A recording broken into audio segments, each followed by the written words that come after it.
The first time Scout Krivax saw the Terran beast, he nearly triggered an orbital strike.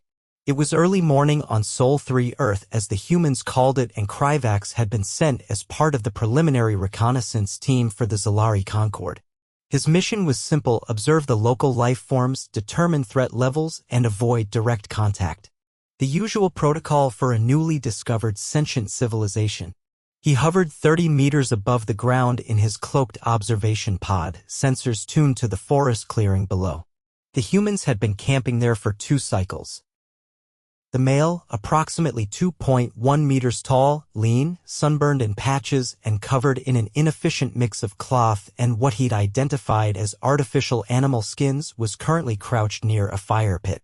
The female had returned to their large, tent-like structure, presumably to retrieve more of the food items they kept in vacuum-sealed containers.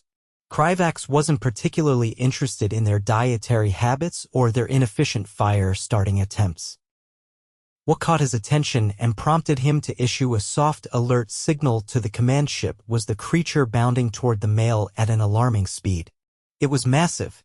Nearly as long as the man was tall, its muscles rippled beneath short, thick fur. It had a wide, powerful jaw capable of crushing bone and 4 clawed limbs that dug into the dirt as it ran. Krivax's threat assessment system flared crimson. Species match Canis lupus familiaris. Variant, uncatalogued. Threat level, lethal. The beast lunged. Krivax's appendage hovered over the emergency alert glyph. But then something utterly illogical happened. The creature didn't strike. It tackled the human to the ground and began licking his face. The man laughed. Krivax's threat alert dimmed. He stared, antennae twitching in confusion. "You're insane, Raven," the man said, pushing at the beast's face with both hands. "I told you not to run off like that. You scared the hell out of me." The creature nuzzled him. Krivax recorded it all, every confusing second. He didn't understand. The creature's mouth was large enough to engulf the man's skull. And yet, here it was nuzzling him like a juvenile kindling. The female returned with a bundle of dried meat in her arms. She paused at the sight of the 2 on the ground. "Did she body slam you again?" She was being dramatic. "She missed you. You were gone for 10 minutes. I went to take a leak."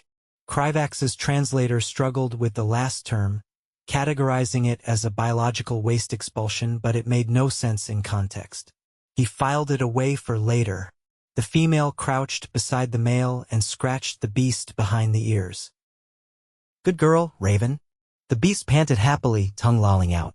Krivax transmitted the footage to the command ship with a single line of commentary: threat assessment inconclusive.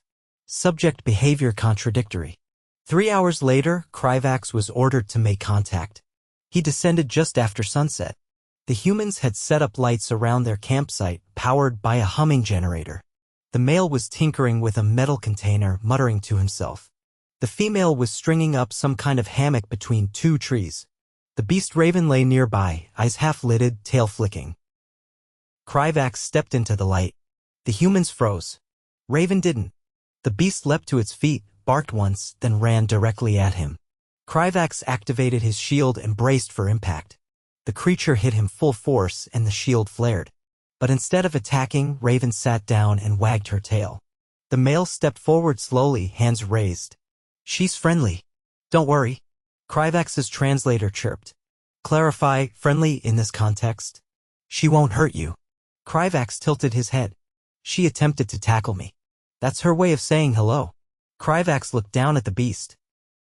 Raven looked back, tongue out, tail thumping. This organism was classified as a lethal predator.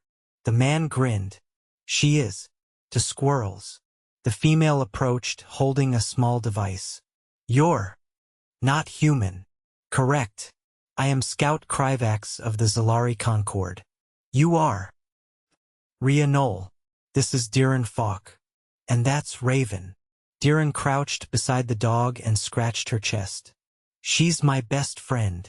Krivax's sensory nodes flickered. "You claim emotional kinship with a lethal creature?" "She's not lethal," Deren said. Not unless you're made of peanut butter and shaped like a mailman. Rhea elbowed him. Don't joke. He's clearly confused. I'm not confused, Deren said. I'm just explaining. Raven's been with me since she was a pup. Saved my life once, actually. Pulled me out of a river when I fell through the ice. Krivax gazed at the creature again.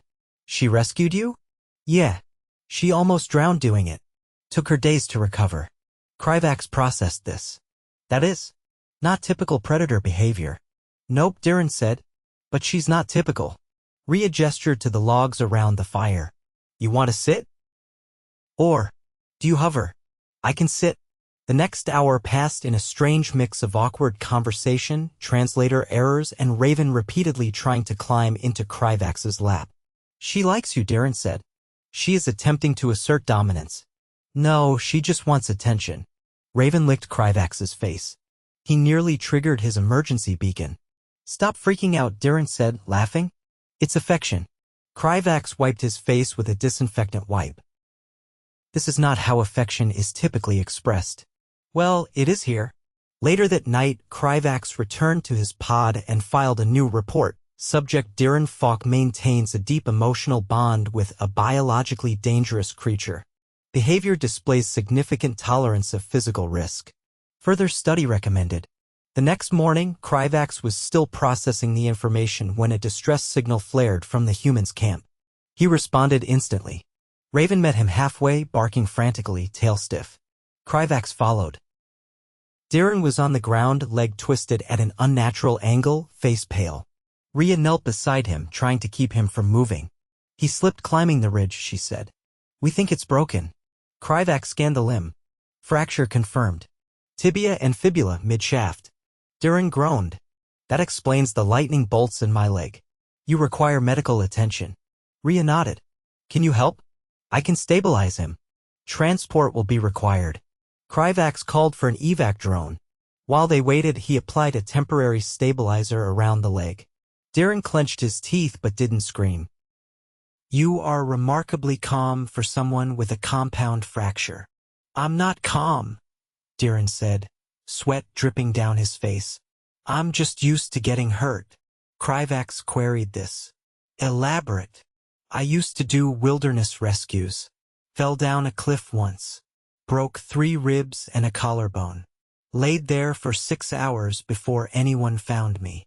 Rhea placed a hand on his forehead. You're not doing that again.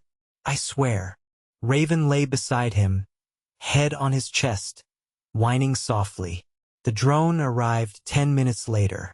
Krivax helped load Deren into the medical cradle. Rhea turned to him. Can we come with? Krivax hesitated. The Concorde does not typically allow non-diplomatic civilians aboard. Please. He needs someone with him. And Raven won't leave his side. Krivax looked at the dog. She stared back, ears up, tail still. He gave a slow nod. Very well. They arrived at the Concorde ship in orbit 2 hours later. Deren was taken to the infirmary. The bone scan confirmed a complete fracture of both lower leg bones. Surgery was performed using biofused reinforcement rods followed by a strict 6-week recovery period. Raven never left his side. Krivax watched, baffled, as the massive creature curled up beside Deren's bed. The medical staff protested, but Deren refused to let her leave. She keeps me sane, he explained. Krivax stood at the foot of the bed. You risked your life to climb an unstable ridge. I was chasing Raven. She saw something and bolted. I didn't think, just ran after her.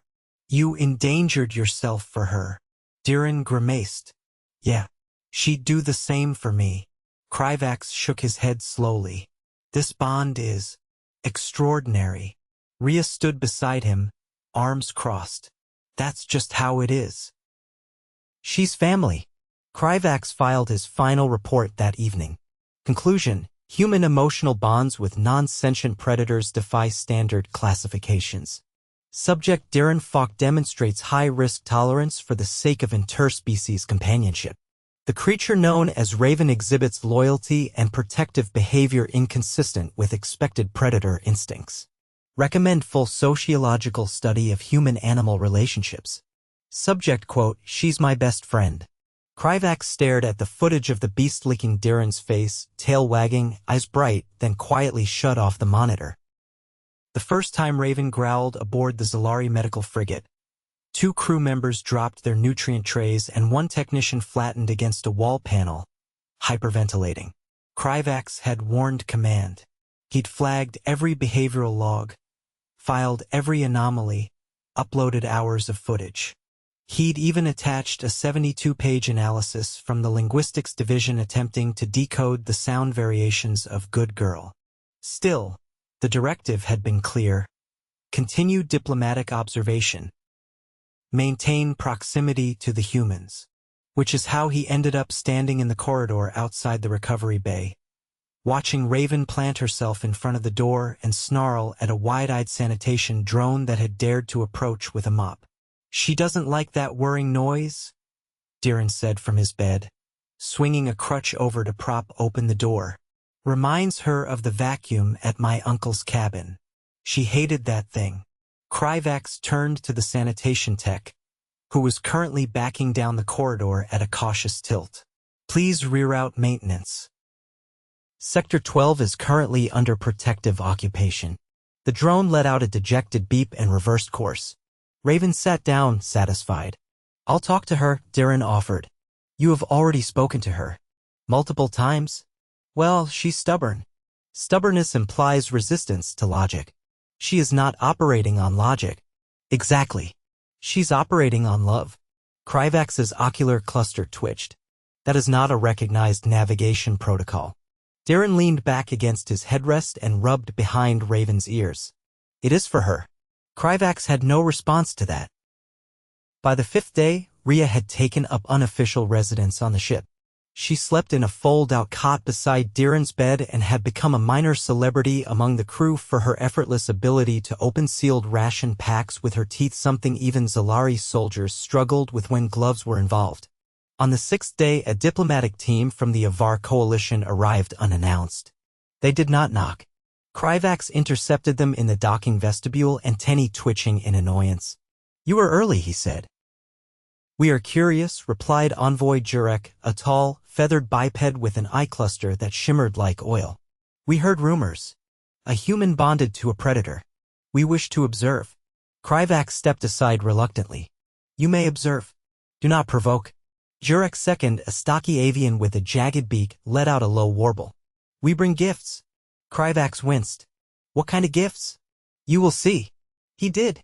The Avar entered the medical wing in a triangular formation, 2 guards flanking Jurek, the 3rd carrying a wooden crate with air holes. Deren looked up from his tablet. "Oh." Rhea was on her feet instantly. "What VE you got in the box?" Jurek bowed slightly, a gesture of goodwill. From one species to another. The crate was placed gently on the floor. There was a soft huffing sound inside. Raven stood up and walked over slowly. She sniffed the air. Her ears went back. Deren frowned. "Hang on. That doesn't sound like." The Avar second flipped the latch and lifted the lid. Out popped a small, furry creature with oversized ears and too many toes. It blinked once, sneezed, then scrambled out of the box and launched itself at Raven. For a split second, everyone froze. Raven didn't move. The creature climbed her like a tree, perched on her back, and began chewing on her collar. Rhea took a step forward. "What is that?" "A juvenile Dralic," said Jurek proudly. "They are apex scavengers on our homeworld.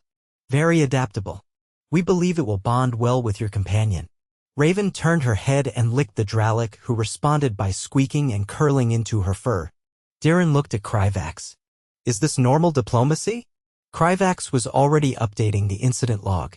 "No," Jurek tilted his head. "Is your predator pleased?" "She's not a," Deren started, then sighed. "Yeah, she seems okay with it." The Dralic let out a hiccup and promptly fell asleep on Raven's back. Later, in private, Krivax confronted Jurek near the observation bay. "You cannot introduce invasive species to closed environments. It is not invasive. It is a gift. It has not been quarantined. It has not been genetically mapped. Could carry pathogens. It is healthy. You do not know that. Jurek clicked his beak. We will monitor. If it begins to molt, we will remove it. Krivax groaned. Molting is not the issue. It is the only issue we recognize. That night, Raven refused to sleep in her usual spot unless the Dralic was curled beside her. Rhea named it Pickle. By the 10th day, Deren was walking short distances with a crutch and Raven had assumed the role of hallway traffic enforcer. If any crew member moved too quickly past the recovery bay, she would trot after them until they apologized. Krivax noticed something else. The crew had stopped avoiding the dog. A Zalari tech brought her a bowl of water without being asked. A Saren engineer, who previously refused to enter the wing, now sat outside the door during breaks, tossing her small squares of dehydrated fruit. Even the sanitation drone had been reprogrammed with a softer hum. He confronted Deren one evening after Rhea had left to assist with an equipment calibration request. Your presence is destabilizing our behavioral norms. Deren looked up from his puzzle. In a good way or a bad way? Unclear. But the effect is consistent. I think people just needed time. Krivax tilted his head. Time for what? To stop assuming she was dangerous just because she could be. You were saying perceived capability does not necessitate assumed intent. Exactly. Krivax recorded the phrase. Also, Deren added, she begs. That helps. Just then, Raven nudged Krivax's leg with her nose. She looked up at him with wide eyes and whined softly. What does this signify? She wants you to toss her that ball. Krivax looked down. A small rubber sphere lay at the edge of the cot. He picked it up, examined it, and tossed it gently down the hallway. Raven bolted after it, tail high. Krivax blinked. That was enjoyable. Deren grinned. Told you. The next morning, everything changed. A containment alarm sounded at dawn cycle. Krivax was already awake, running simulations on adaptive behavior models. He reached the medical bay in under 30 seconds. Inside, Deren was on the floor, one hand clutching his side.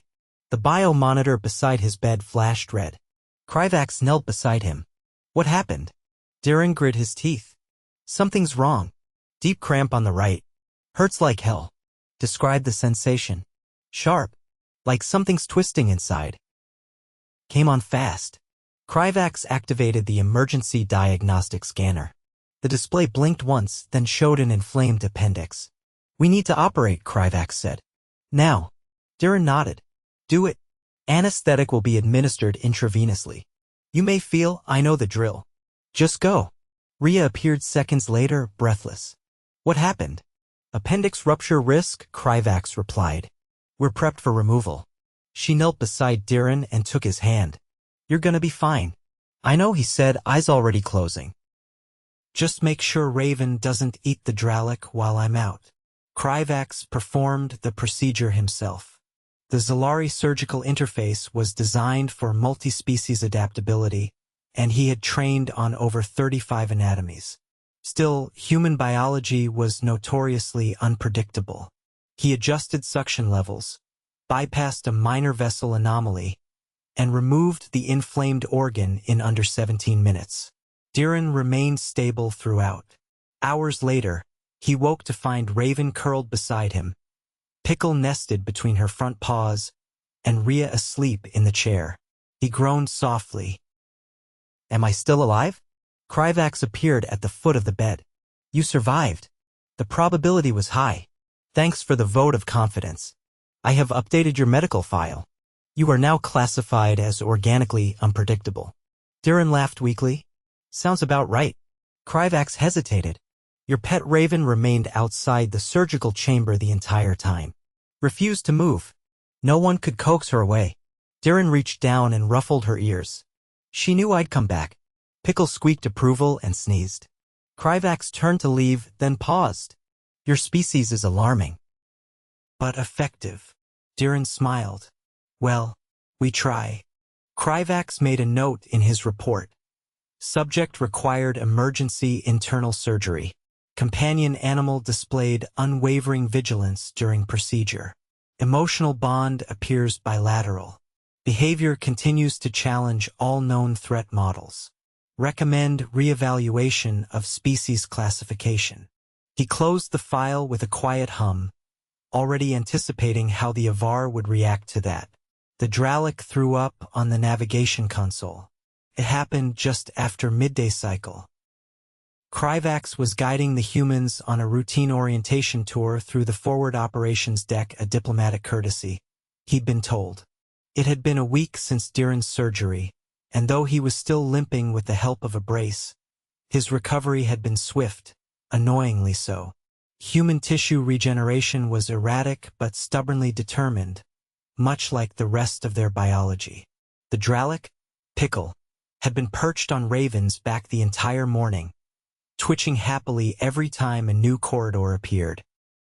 They were halfway through the environmental control briefing when Pickle made a tiny gurgling sound, leapt across a console, and deposited a partly digested fruit square onto the main interface. Deren looked over and winced. Well, that's gonna smell for a month. Krivax did not blink. Your auxiliary pet has compromised the flight grid. Rhea tilted her head. Is it still functional?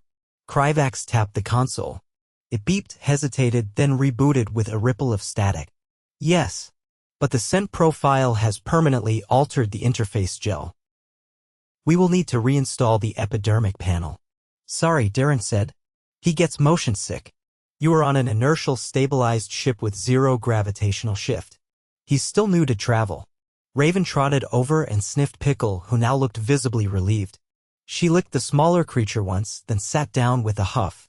A Zalari technician approached with a cloth, hesitated when Raven glanced over, then retreated and returned with gloves. Krivax adjusted his posture. We will proceed to the Arboretum. Please keep all mammals away from critical systems. The Arboretum was 5 levels down, a long cylinder of engineered greenery designed to stabilize crew psychology. The humans visibly relaxed the moment they stepped through the pressure seal.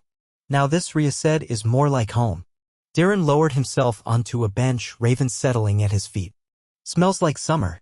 Minus the mosquito swarms. Pickle scrambled into a low-lying bush and immediately vanished from sight. Krivax watched the humans as they sat quietly, faces tilted toward the artificial sun panel high above. They didn't speak for several minutes. Neither did he. After a while, Deren shifted. You ever think about what makes us weird to you? Krivax folded his upper limbs. Frequently. Like what? You maintain emotional dependencies on unpredictable animals. You treat danger as an inconvenience. And you regularly ingest substances that induce hallucinations for recreation. Rhea nodded thoughtfully. That's fair. Krivax tilted his head. You agree with the assessment? Absolutely. We're a mess. Deren chuckled. But we're a flexible mess. Krivax considered this. Your resilience is not logical. You push beyond your biological limits to maintain connections that serve no functional survival purpose. Deren leaned back. That's the thing, though. Maybe that's why we survived. Rhea stretched her legs. We're not physically dominant. We're not the fastest or strongest. So we leaned into everything else. Loyalty, memory, creativity, obsession. Krivax looked between them. Obsession. Sure, Deren said. You ever seen someone spend 6 months building a canoe by hand just to paddle it across a lake they hate? That is not efficient. Nope. But it means something. Krivax opened a new behavioral log. You assign value arbitrarily. We assign meaning. Rhea corrected. Big difference. Raven let out a soft chuff and rested her muzzle on Deren's foot. Pickle emerged. A leaf stuck to his head. It would have been a peaceful afternoon if the alarm hadn't gone off. A dull, rising tone echoed through the Arboretum, followed by a ship-wide announcement in Zalari. Then in trade tongue. Containment breach. Deck 4. Non-biological containment failure. All personnel reroute to secure zones. Deren was already pushing himself upright. What's on deck 4? Cargo hold and mechanical intake. No crew quarters. Rhea was already moving. Let's go. You are guests, Krivax said. You are not required to assist. Deren grabbed his crutch. You don't get it. You let us stay here. You helped me through surgery. Raven's got a fan club. We don't sit still while things go sideways. Krivax paused, then turned toward the lift. Follow me. Stay behind the line. The descent to Deck 4 was tense. Krivax accessed the security feed mid-transit. One of the containment units had ruptured and Avard-designed high-pressure storage pod holding reactive magnetic panels for hull repairs. No radiation, but the panels had activated, adhering to every metal surface in a 10-meter radius. The mechanical drones sent to address it were now fused into the walls. When they arrived, 2 Solari engineers were standing just outside the sealed corridor, arguing over how to approach the situation without being turned into part of the bulkhead. Krivax stepped forward. Status? 17 panels deployed. 6 are actively bonding to structural supports. We've disabled the corridor magnetics but can't reach the circuit hub. The manual override is being pulled into the floor. Deren peered over his shoulder. Can we vent the corridor? Not without compromising the stabilization field. We would lose atmosphere in 3 adjacent decks. Rhea pointed. What about that hatch? There's a crawl space behind it. I saw it on the schematic. Krivax turned. That conduit is not rated for humanoid entry. I'm not humanoid, she said. I'm Rhea. And I'm smaller than both of you. Deren looked at her. You sure? Do I look unsure? Krivax accessed the conduit scan. There is a path, but the final joint is vertical. You will need to climb up 2 meters and disable a valve manually. I've done worse in worse places. She grabbed a pair of gloves from a supply case and ducked into the hatch. Krivax watched through the internal sensors as she maneuvered through the conduit, muttering to herself. Deren shifted beside him. Raven sat quietly, eyes locked on the panel. Krivax kept the line open. You are approaching the valve chamber. Rhea's voice crackled back. Yeah, I see it. It's wedged against a brace. I'll need both hands. You will need to disengage the pressure lock first. Already did. Give me 30 seconds. They waited. Krivax monitored the tension in the magnetic field. It was climbing. Then it stopped. 10 seconds later, the corridor lights flickered, then steadied. The containment alert went silent. Rhea's voice came through, faint but clear. Override complete. Heading back. Deren exhaled. Krivax noted a physiological drop in his heart rate. When Rhea emerged, covered in dust and grinning, Raven trotted over and licked her elbow. Deren handed her a hydration pack. You're ridiculous. Thanks.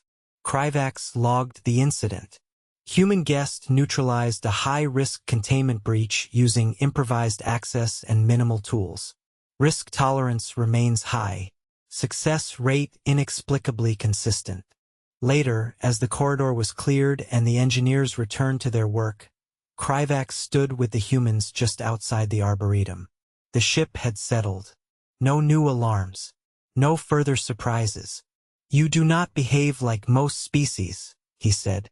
We know, Rhea replied. You respond to crisis with instinctive intervention. Even when not obligated. Deren leaned on his crutch. That's the deal. If someone's in trouble, you help. Doesn't matter who. Krivax looked at Raven, who was now curled around Pickle, both asleep under a bench. You extend that principle to non-sentient life. To machines. To aliens you cannot understand. Rhea nodded. It's not about understanding. It's about choosing to care anyway. Krivax closed his notes. I will submit my final report tonight. Deren raised an eyebrow. Final? Yes.